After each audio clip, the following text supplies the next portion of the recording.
Welcome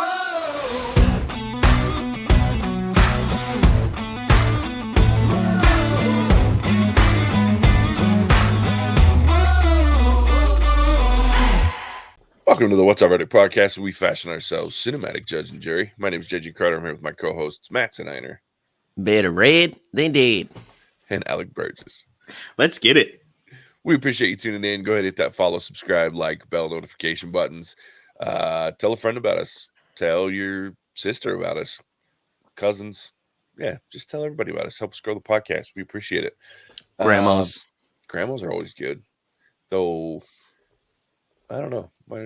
If your grandma grew up in New York or like New Jersey, probably like the Northeast, we're probably right there with them. They're probably hard as fuck. But like if they're from like South Carolina, like a Southern Belle, probably maybe not. Yeah, we might get you in trouble at that point, which could be fun anyway. I don't know. Depends on how you feel about. Look, if you want to, if they're like 90 something, you're just ready for them to go. Maybe you have them listen to us. Wow. Okay. But I mean, that might do it, whatever. God, I love it. So we're here to talk about Ant-Man and the Wasp, Quantumania. It was released February 17th, 2023. It was written by Jeff Loveness and Jack Kirby. It was directed by Peyton Reed. It stars Paul Rudd, Evangeline Lilly, Michael Douglas, Michelle Pfeiffer, Catherine Newton, Bill Murray, I guess, William Jackson Harper, Jamie Andrew Cutler, and Jonathan Majors. And Scott Lang and Hope Van Dyne, along with Hank Pym and Janet Van Dyne, explore the quantum realm where they interact with strange creatures and embark on an adventure that goes beyond the limits of what they thought was possible. It's one of those synopses that makes this movie sound much more interesting than it actually is. I for the first time ever before I saw this, I read a review about it. Oopsie. And I'm going to steal what they called it, which was aggressively mediocre. Yeah. It's pretty accurate. Not going to lie. Yeah. I mean, because it wasn't like I didn't have a whole lot of problems with it, but I didn't have a whole lot of good to say about it either necessarily. It just was. Yeah, it is that kind of movie, isn't it? I was entertained at times. Damn, rocking the RC. That's old school right there. No sponsor, but I liked it. Yeah, I don't know. This was kind of a conundrum movie for me. Did I like it? Not really. Did I hate it? Not really. There were parts that made me laugh. Surprisingly enough, and we'll talk more about him, I'm sure, but MODOK cracked my shit up. Because it was a ridiculously great take and a much better backstory than the actual comic MODOK. And so, yeah, it was entertaining and it made me laugh. And Darren Lee, I like Darren Lee in the first one, but that's probably because I like Corey Stoll so much, the actor that plays him. So, but it just was, and to Mattson's point, he's been saying this for a while now. It was like Marvel filler. Yeah. There's no, well, okay, and I don't want to get into this yet because it's highly speculative on my part, but I think that this movie's a little deeper than they give it credit for. The problem is Marvel just screwed it up. Gotcha. Well, I just I say with all these Marvel's trying to do the next thing, and this movie is very important to the future of Marvel because we get introduced to Kang the Conqueror here, being AKA Jonathan Majors, who I should say I did hear was really good in this movie. He was good. I liked his character. I liked the depth and the rage, the sophistication, the complexity to his character. I thought that was really well presented. I thought he. I was excited. I read an article about him trying to approach it kind of like Heath Ledger did.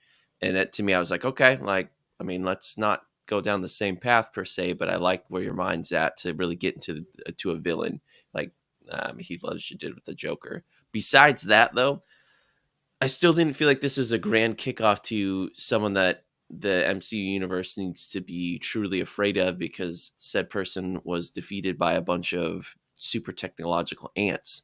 And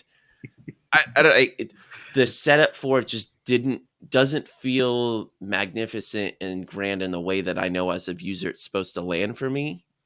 And I'm troubled by that because Marvel's been continuously trying to do this for the last 3 to 5 movies that I've seen, and I feel like we're still stuck in the same rut where we're getting a lot of filler. They're leaning on an old character like Ant-Man, and I don't know if this is the character to kick off the new universe, but I'm concerned still. They haven't given me anything. The faith is not there. Like I feel like I've kind of really run out with my long leash for them.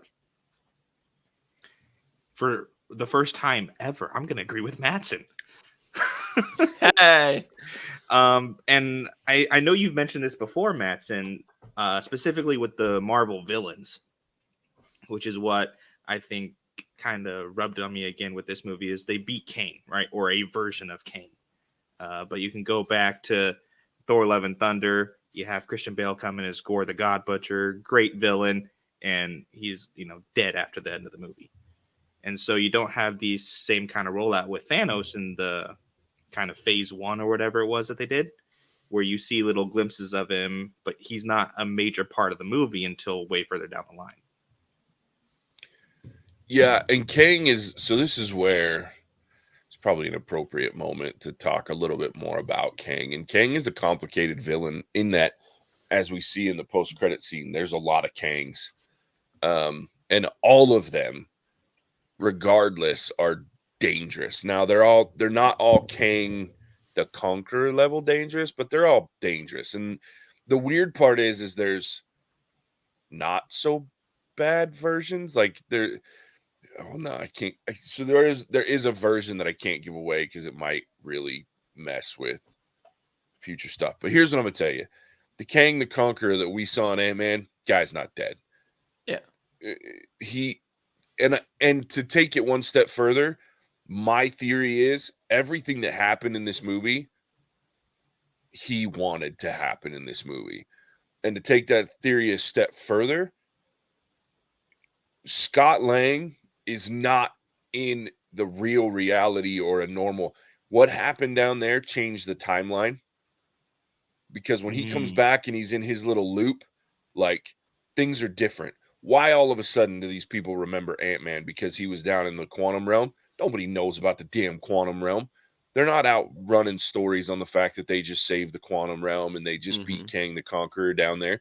And yet, all of a sudden, there's paintings of Ant-Man's face on the wall. There's people stopping and knowing exactly who he is, when in the beginning of this thing, we didn't. And then he has that weird little glitch moment in his brain where he's like, did I just make things worse? Did I just blah, blah, blah, blah, blah? And then to add to that theory, Kang the Conqueror, the version of Kang the Conqueror, the second post-credit scene where you see Loki and Mobius again from the Loki show, and they're in the what looks like 1930s, 40s, 20s, whatever it is. That is a version of Kang named Victor Timely.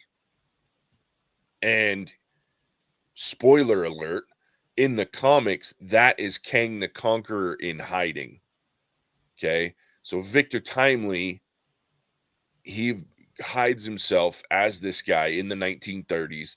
He builds this entire civilization or city, however you want to go about it, that looks in the comics eerily similar to what he builds in the quantum realm, that's hidden in this time frame. And then eventually what happens is this council of Kangs that we see at the end in the mid-credit scene, these guys come out and they start this multiversal war that's creating incursions, that's destroying universes, destroying multiverse entities. It's big fights against everybody. All the while, Victor Timely's just chilling in his timeline, building his strength. And then he comes back and they go into this. It gets really ugly. And he comes in and he's going to wreck shop. So my guess is this new Loki, the season 2 of Loki, is going to introduce us to Victor Timely, obviously, who eventually, if they follow a similar storyline to the comics, will be Kang the Conqueror, who's probably there due to the fact that he got sucked into his ship, which I still think was exactly what he wanted to have happen. So whether it seems like that or not, and I think that there's this whatever timeline or universe our Ant-Man is in at the end or whatever is where Victor Timely is in a different time frame. But Jay, you just took like a solid 2 minutes to give us an interesting story that, as a watcher and not a reader of deep lore comics, I think you know the problem we are stepping into, because Yep. while that is great, that's a problem. Yeah, for sure. It's a huge problem. And it, you know, and you and I talked about this last night, like or yesterday. They have to stop. Look, King the Conqueror is a very interesting villain, and Jonathan Majors is a major actor that's killing it as King the Conqueror. But the problem is you, unless you're like me and you're either willing to do some deep dive research that probably gives away some of the storyline for what Marvel's doing, or you've read the comics to the level that you understand who Kang is and his different variants and all that stuff, like, it doesn't make sense for just someone that enjoys Marvel. And to me, that was the biggest issue, outside the fact that it's just a mediocre movie. Even if a lot of what made the first phase and second phase even of Marvel so good is that as standalone movies, they were still fun to watch. They're getting further and further from that. And yeah, I don't know, I guess the last two, because it wasn't the last one we did, Thor Love and Thunder. It's the last one I remember anyway. Black Panther was in there. That's fair. And Black Panther was good. I liked that one. Black Panther was the first only standalone that I feel like I'd return to watch again. Everything since has just been kind of maybe Spider-Man, maybe. But Black Panther also, to your point, was separated from whatever. Yeah, all this embedded in deep Phase 4 lore. You know what I mean? So it stood alone because it didn't rely on the phase role mentality or whatever our big weird multiversal issue is that we've got going on right now. So yeah, it's just frustrating because it shouldn't be this. It shouldn't be where we're at. And then they also make the mistake of like pulling in a Bill Murray just because he makes a phone call to the actress who plays Scott Lang's daughter. Like, it's such a waste of a freaking, like, it was dumb. It was pointless. And I knew it would be from seeing the previews. I was like, it's going to be stupid. Yeah, I thought that scene kind of just, I felt all about Bill Murray. And I'm like, well, what's this movie about? Like, he just put him on screen to be like, oh my God, Bill Murray in a Marvel movie. But that's the whole point. Then why are we doing it? Yeah. Because Jeff Goldblum got to do it, and Bill Murray was jealous. Pretty much. But at least Jeff Goldblum's character like felt like he belonged in that world, and it made sense. Like, Bill Murray, it was just so random. I wasn't buying Bill Murray as a freedom fighter. I wasn't even buying him as somebody who got his ass beaten is all of a sudden scared and working for the enemy. So, but isn't that Marvel's kind of problem? They're trying to do the same tricks that they did before, because that's what a lot of these movies and companies try to do, whether movies or just companies in general, like rinse and repeat what works. But in movies especially, you start to pay the price for that, because that's why most sequels, most prequels, trilogies, franchises, at some point they get diluted, because what you were doing then that made you famous isn't going to carry you forward into the new age. And I continue just to question. Right now, I had, my faith is completely gone in this ability for Marvel to get back to what they did with Thanos, and I don't think it's going to be the same. I think they found it, and I think they've built enough equity, enough people are going to watch. But I don't think in this installment it's going to be what it was before. Yeah. So, JJ, here's a question for you, as our resident comic book nerd. Does Kang ever have like anybody working for him under Lean's minions, or is he always doing it on his own? It's just a different version of him. He's always kind of doing his own. Like, he's got the tech, like he had. Like, you see the guys wrapped up in the similar suits to what he was wearing, and like, so he has minions, but he doesn't have anybody like where Thanos had like the children of Thanos, like his little group that comes down and prior to him in Infinity War and they're fighting the heroes. Like he doesn't have anybody like that. It's always, and I was telling Mattson last night too, the other problem with Kang is, and it's only a problem for Kang, is that Kang's his own worst enemy. Yeah. Because each one of his variants has its own agenda. It's not like even the Council of Kangs, like when they're there and they're still always, each one of them has their own agenda and they want success in their own way and they have their own reasons for doing what they're doing. And one, that's part of the reason that in the comics Kang is a compelling villain, because there's this one that stands out, right? There's one that is worse than the others, but he's always his own worst enemy. He's always in his own way, because, well, the different versions of him anyway. And there's the major ones, like we saw in the mid-credit scene, the three that technically lead the Council of Kangs. Like so you have the Egyptian that's Rama Tut, and I can't think of the old one, what his name is. And then the other one in the weird suit, which was blue, and there's the Scarlet Sentinel, which made no sense because he was blue. But I think that's what they were aiming at, is he's a version of the Scarlet Sentinel. And I don't know why I can't think of the third one, the old man. He's the oldest and technically most powerful of the Kangs. He's just not necessarily and this is a good idea to see. So Rama Tut is a version of Kang that goes back in time to ancient Egypt, becomes a pharaoh / god pharaoh. And that's the kind of thing that's most of these Kangs have, is they want, like him, to go find a place where they rule. They're kind of like Loki in that way, right? And even if you've watched the Loki show, spoilers for the Loki show, you meet the one that's called the He Who Remains, who is in charge of this, the timeline that we've been on up until the end of the Loki show, that is technically not necessarily a bad guy, not necessarily a good guy, but he's been keeping the other Kangs at bay with this timeline and using the time variance organization and the TVA, whatever. So Kang is just, most of the Kangs have a single purpose, and it's for themselves. Deeply narcissistic, but Kang the Conqueror wants it all. That's the difference between them, and he's willing to go to whatever length it take. The other thing with Kang is he's just super smart. Like, that's his thing. And he's from like the 31st century or whatever. He's a direct descendant of Reed Richards, who's the John Krasinski character in the Multiverse of Madness. He gets obsessed with the past, and he finds time travel tech that was made by Dr. Doom back in the day, who was his great grandfather's main villain, right, with the Fantastic Four. And then he uses it to become this time traveling dude. And then he, like he talked about in this movie, he's just kind of a dude out of time. So he can travel, he can do whatever, but he's all reliant on tech.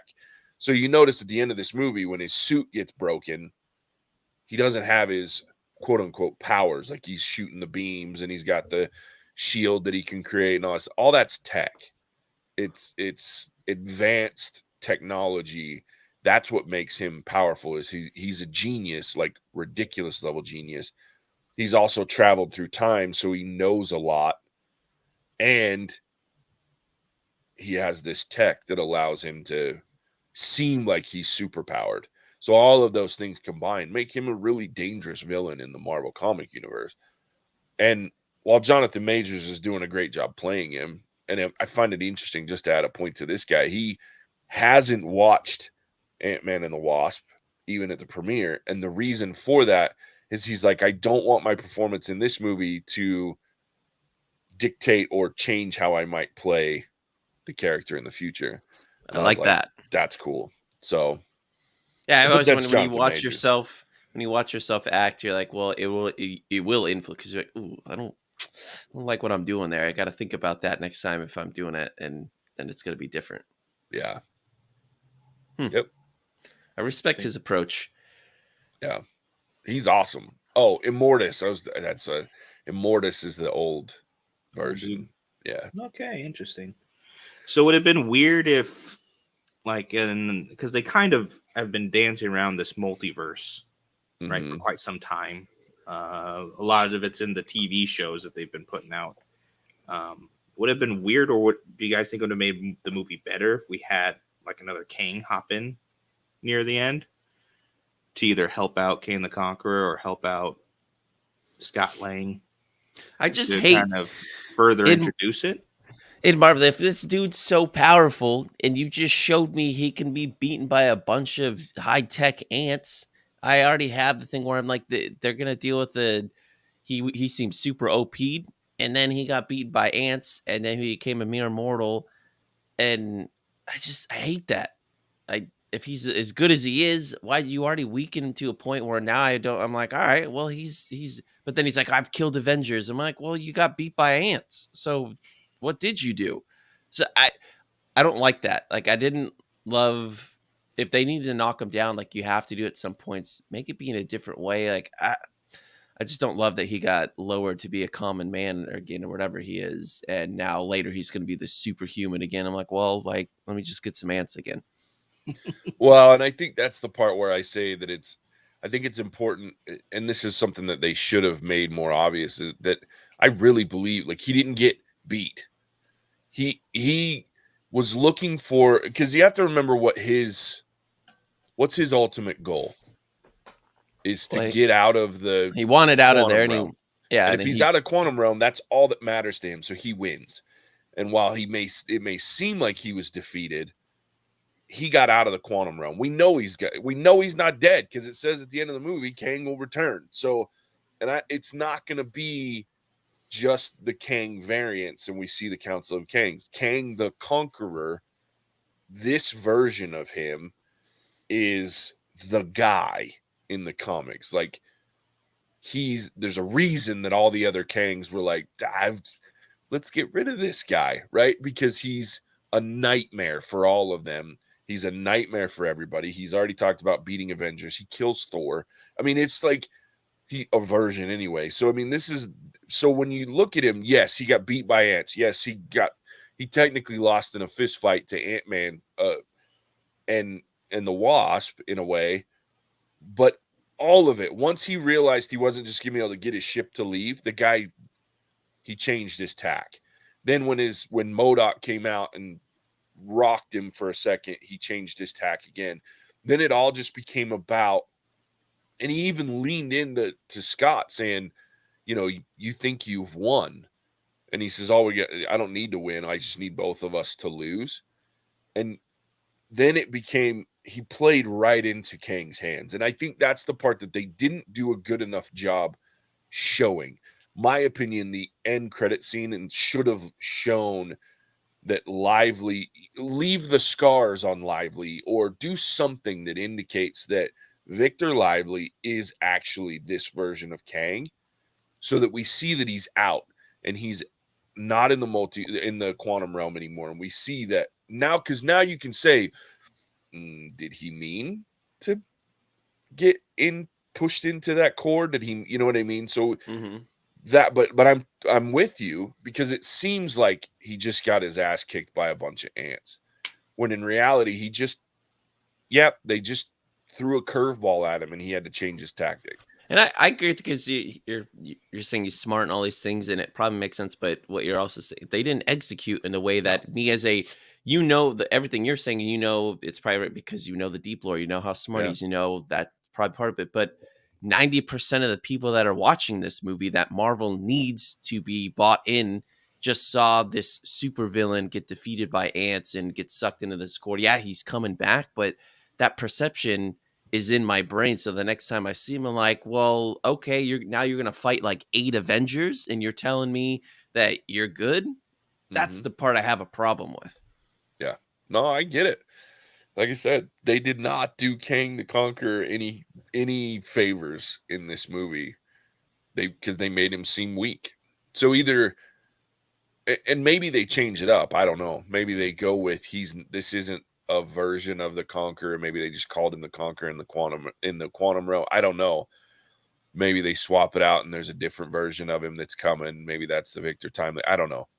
But yeah, whatever it is, they didn't write it well enough and execute it well enough to make it effective. It's just not, which is sad, because he's a great villain with a great story, and he's he's terrifying. When you read the comics, like you're like, there's no way these guys. In fact, I mean, at the end of it all, and again, spoiler alerts for what's coming or what I think's coming, at least in part based on the movies that they've announced, and the guy pretty much creates such a big problem that almost in every universe in the multiverse gets destroyed except one. So, and it ends up with like duplicates of all of our heroes, like different variants in a place called Battle World, where they're basically fighting to decide which one of the variants survives. I mean, it's just like, yeah, I mean, it gets ugly. So, I mean, the guy's no joke, but yeah, again, it's just, it shouldn't have been an Ant-Man movie. Sorry. Even the first Ant-Man was funny as hell, and it was great because it was interesting, it was new, Great it was movie. different. The second Ant-Man was but the third Ant-Man, this one was, it should have not been. He's just not serious enough of a character. He's just not, and I have no Like- buy-in to him. The Baskin Robbins part, like what? With the in the Yeah, core or whatever. Yeah. Like, I thought that was funny. It was Oh funny. no, I laughed. Like I laughed, but like when you look at it from an objective movie standpoint, like at some point, just because it's funny doesn't mean it actually should be where they place it. Like I was like, what that? Everyone else is in the suit, and he like, I get it. It's like the Ant-Man type of humor, but it became at some points it became one too many. Yeah. Yeah. Well, and it was silly humor. Like there's a difference between a well-placed joke and then this just not making sense. It just pulls you out of the movie, in my opinion. And don't get me wrong, like I laughed a lot every time he showed up. I was like, that's funny. But it just wasn't necessarily the appropriate moment for that particular joke, I think, because that's supposed to be a pretty serious. Well, they had a lot of moments but... like where that weird alien that didn't have holes but then had holes, and that was like that was one of the funniest moments for me. But when this movie and like the whole Darren thing, which was pretty funny throughout the movie, but when you've got enough of that, yeah, it becomes too much. Where if this is such a serious movie about Kang and what's happening, I didn't like the balance. Some of those moments were very funny. I laughed, and you guys are like, "Oh, Mattson doesn't like it." They were funny, but I do have a problem with Marvel these days, where like sometimes they need a little bit more DC. And they back to your point. Now that I'm thinking about more, Jay, like Jonathan Majors was great, but they did not instill the fear in Kang. If they didn't, in fact, the more I think about it, they really didn't do well at all. Like the only reason it was good is because Jonathan Majors acted the shiz out of that character. But other than that, like this movie didn't feel serious at all for who this super arch villain is. And maybe that was by design, but I don't think it was. Yeah. Yeah, I don't. And I think the other thing that I had an issue with this movie is, and this is something that I've talked about in previous, and I hate to even mention it because thank goodness Javier doesn't actually listen to the podcast anymore, because then it's kind of playing into what he always had a problem with Marvel for the most part, is that they had a really good chance to have there be some serious stakes to this movie, and they didn't run with it. And again, I get it from the other side of this perspective. The stakes are there. We just don't recognize it unless you pay a little bit of attention. And the fact that the timeline that Scott Lang is in at the very end of this movie, I swear to you, is different.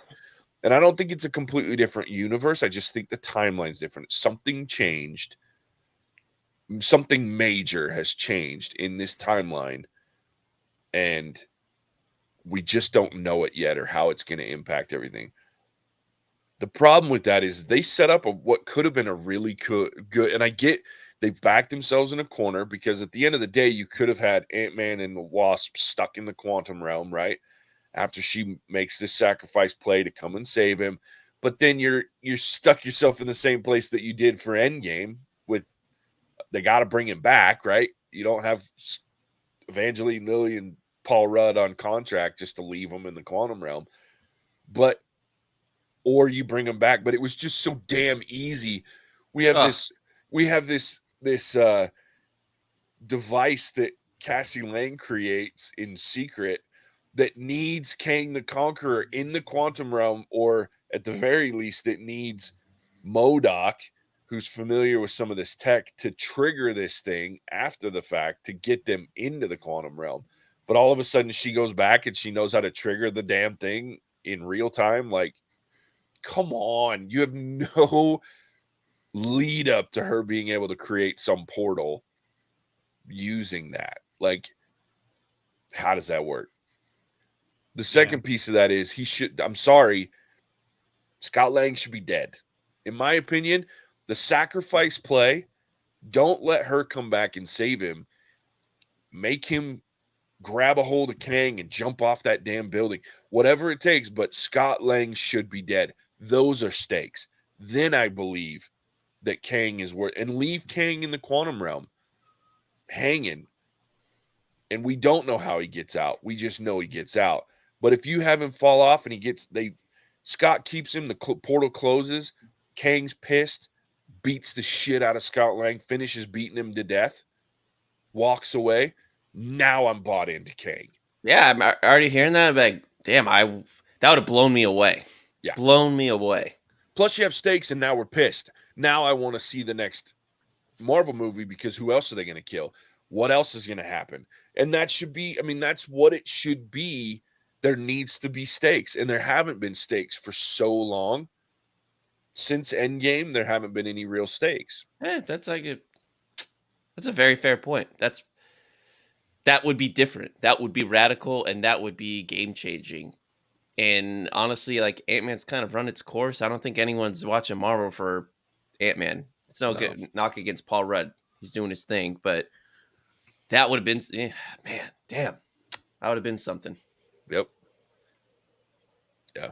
It just didn't, like you said, they just didn't execute. Now, we shit all over this movie, but it was funny. Like, I don't remember the last time I laughed that hard. Like, between, like you said, the gelatinous weird thing with the no holes. And the memory guy. The freaking the robot guy with, like, the freaking laser face and, like. Stop thinking that. Stop thinking that. Yeah. Like, I'm trying. Stop. Please. Stop.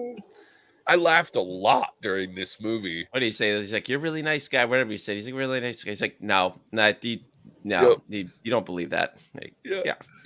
That would be so funny. Yeah. Or but they my got favorite the part code from the guy.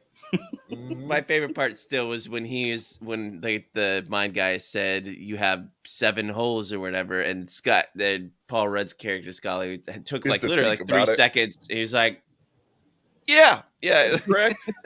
It's accurate." That got me to laugh the most. That was funny. Yeah, I laughed a lot in this movie, but I think that was all it was, right? So it's just there was some funny parts, and don't get me wrong, like.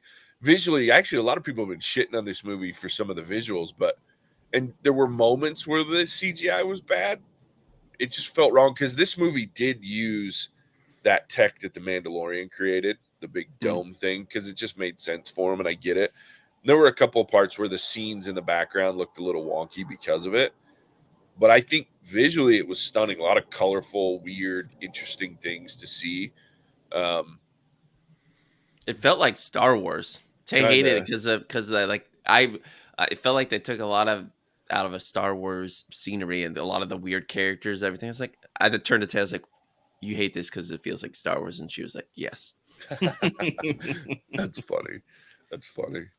Yeah. So I mean, visually it was beautiful movie and it was funny. It just wasn't a great. And I think and this is true for all movies too. I think they're starting to suffer as individual movies because of the tie-ins to Marvel, because we all expect something, and that's kind of on us, right? Where our expectations are so high because Marvel did so good in the first few phases of with the Infinity Saga. They did so good 9 times out of 10 that now we have that level of expectation. But even this movie, I don't think would have stood on its own regardless as a great movie. It's a movie. So, but I mean, it wasn't terrible. That's the weirdest part about this movie. Like, I don't go, this movie sucked balls. It's just like this movie was aggressively mediocre. Yeah. Yeah, it's kind of a conundrum that way. Like, it just it's a lot of money for something that just didn't work out very much. I don't think I'll watch it again.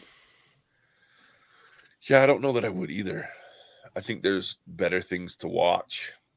For I'll sure. skip all the MODOK parts because that's what got me cracking up. Especially Oh, when he yeah. goes down to the core. He's like, Darren? No response. Yeah. Darren? MODOK? Yep, here. But like I loved all of it until MODOK. like the don't be a dick thing. I liked all of it until the don't be a dick thing, and then it was like one too many for me. Yeah, and I was okay with that because they actually had the tie-in to Darren Lee, and I think that's why I was okay with the change, because MODOK in the comics is this guy. He was just a researcher that worked for AIM, a company called AIM, which we saw in Ant-Man 3, kind of a weird version of AIM. And this guy, his whole thing was he was trying to create science that made himself smarter than he actually was, like, so to enhance his brain. And eventually it became so big. That's why he ends up in that bodysuit. And I mean, visually, it was pretty accurate. Like, he's a giant head with some really little limbs. It was just how we got there that was different. And I like that tie-in because we had some backstory to Darren versus this just random person that was from AIM as MODOK. And I didn't mind like the whole don't be a dick, because at the end of the day, like, for a long time, Darren from the first Ant-Man, I mean, he was Hank Pym's protege. Like, he was a good man. And so you see that whole don't be a dick thing. And it was just, yeah, it was a little much at times. Like, it was because there was no seriousness to MODOK whatsoever. No. But yeah, I laughed my ass off at MODOK. Yeah, and I shouldn't have. Like, I was mad at myself for being so entertained by the MODOK character. Yeah, going back to Cassie Lang's character, whether it was poor acting or just bad writing, like, her character just never really felt like it added to the movie. Just kind of felt like a whiny teenager. I don't know. Maybe I didn't really like her voice. So it bothered me, but that's just me being annoying and mean. So we can not focus on that. But her being able to open that portal at the end, and her being able to fight in a way that she was like handling a lot of these bad guys. I'm like, oh, like, probably again a classic case of, oh, it took you like one time to hit the button and punch, and then you're like an expert at it. And I always hate when movies do that, because it just takes out the believability of, like, oh, anybody can be a super. If you're that good, then you're more powerful than the Darren's character, the super assassin or whatever. I'm like, oh, you just defeated him? Like, that's not believable at all. This dude's a killing machine. Yeah. Yeah, I thought they forced that character a lot. And I think there you it's go. because You they're said it better than me. Well, Felt forced. That's yeah. exactly well, it. and I think they're based on what their previous, like, I mean, we got Miss Marvel, there's a lot of, it feels like the Young Avengers. I feel like there's a Young Avengers product coming. And so we have all these young heroes that are getting created and built up. And Cassie Lang, her character in the comic is called Stature. And that's what it felt like, is, oh, we have to introduce these characters. She's been in movies in the past. We can just throw her into this and make up some backstory about how she's been practicing in secret with Janet and, and Hank. And now all of a sudden she's full on superhero mode. So I'm with you. Felt very forced. Didn't do anything to add to the movie. In fact, it distracted. Like the hugging scene when they were both super large, like that to me is the scene of scenes where it's just, I was like, what's happening right now? Like, that's where too many jokes felt forced. Like, we don't, like, this scene is not capturing anything for me. Yeah, I agree. All right, should we rate this thing? We've been shitting on it for long enough, I think. Let's do it. All right, I'll go first. Look, I didn't love this movie, but I didn't hate it. Like, I think that's the one thing that Marvel does have going for it, is it doesn't matter how bad a movie is, they still find a way to be entertaining at times, or at least in some ways. Like, in the last two that I can think of is this one, and then of course we shit all over the last Thor too. Like, there were so many stupid forced things in that one, but I was still entertained for a lot of it. So it's kind of a double-edged sword with Marvel at this point. However, I will say that as the resident Marvel super fan leading into this, and I am starting to really question what the hell they're doing, because I would have, well, and Mattson can attest this, and probably Alec to a certain degree, listening to past episodes, like, I defended Marvel tooth and nail for a long time because of what they did with the Infinity Saga. And yeah, they had some hiccups in there, but overall, that was an amazing run of 20 movies, right? So it was outrageous. And now, man, they get more there. It used to be their misses were hitting like one-offs, right? Now it's their successes like Black Panther 2 are one-offs. And so that makes me nervous. And I'm starting to feel a lot like Mattson in this. And man, we're all agreeing with Mattson way too much in this podcast today. I hate that. But like I'm starting to lose faith in where they're headed, and I just don't think they're doing it justice. I think they may have gotten themselves in over their heads. And so this movie to me is a direct reflection of that. It still has the Marvel entertainment value, but it's convoluted, it's messy, it doesn't actually have any stakes to it. There's no true value that I can see, even in a grander purpose for this movie. And that's hard for me because I'm like, I love these characters, and I've been really excited. You guys have heard me talk about Kang the Conqueror and how, for a few podcasts now where I'm like, dude, this guy's no joke. And then I'm like, eh. And then they introduced him in Loki, and they introduced a version of him in Loki, and it was amazing. Amazing. They haven't done so well since then. So it's tough. From a movie perspective, I think this is barely a middle of the road. I'm giving it a 2.5.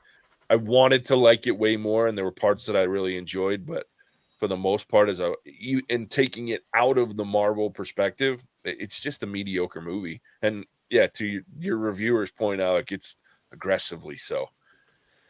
JJ, quick question. In terms of Guardians of the Galaxy Volume 3, is that it going to be a standalone, or is that going to be tied into what we're now experiencing? It looks standalone-ish to me. Without my guess, it'll be standalone, and then they'll have a credit scene. Because my understanding, especially with James Gunn, the way he's with DC now, we're not going to get anything remotely close to an iteration of the Guardians of the Galaxy like what we've seen. And a lot of the actors from it, Zoe Saldana, what's his face, Dave Bautista, they're all done. They've said we're not going to make any more without James Gunn, and James Gunn can't make any more. So yeah, I think it'll be a standalone. I'm sure they'll have a post-credit scene that'll tie Kang in some way, shape, or form, but I think it'll be a pretty standalone movie that ends the Guardians of the Galaxy run. So, all right, Alec. All right. Yeah. So I liked Thor: Love and Thunder, but I think that's just because the stupid comedy landed with me more than it didn't. In this one, it was the exact opposite. The stupid comedy just did not land well enough for me to enjoy it. So I'm going to give this a 2 overall. I'm not going to watch it again. One of the biggest beefs I had with it, and we didn't even talk about it, was Michelle Pfeiffer's character not communicating anything. Like this whole kind of trying to be secretive when like it's like almost if you speak Kang's name, he's going to come. Like that's what it felt like, that he's all knowing or can hear your thoughts. It's like, communicate what's going on. Let everybody know you clearly have information that you're not sharing, and not sharing it's going to lead you to the place you don't want to go. Yeah. So I didn't like that. And then the jokes were there individually, but Matt's and I kind of talked about this, is it didn't really lead to anywhere else. It was very clear, just a standalone joke that you could tell was just thrown in because Marvel's known for their one-liners. Yeah. So yeah, 2. It wasn't quite middle of the road. Yeah. I hate it. I've agreed with Mattson and Javier. It's terrible. And to your point, Janet Van Dyne was okay sending Scott Lang back in there at the end of part 2, but now all of a sudden we have to steer clear of it. Yeah, that was a mess too. All right, Mattson, bring us home. Yeah, I didn't even think about that part, but you guys are gonna hate it because we're all there. I was thinking 2. This is a 2 for sure. I've said so much about this movie. it's just it didn't excite me. I'm most disappointed because Kang now in my mind, as JJ said, is weakened. He is not the super arch villain that JJ knows him from the comics. I, as a just like 90% of you that are going to watch this, he's just weak. And now when he comes back and is super OP and is beating up on a bunch of Avengers, I'm going to have a problem with that because unless they do some way to make it more believable, because I'm going to remember this movie and how they started it off. And it's, as we know in life, a lot of it is about first impressions. And while Jonathan Majors acted Kang very well, the presentation of Kang as a supervillain fell flat for me. Definitely.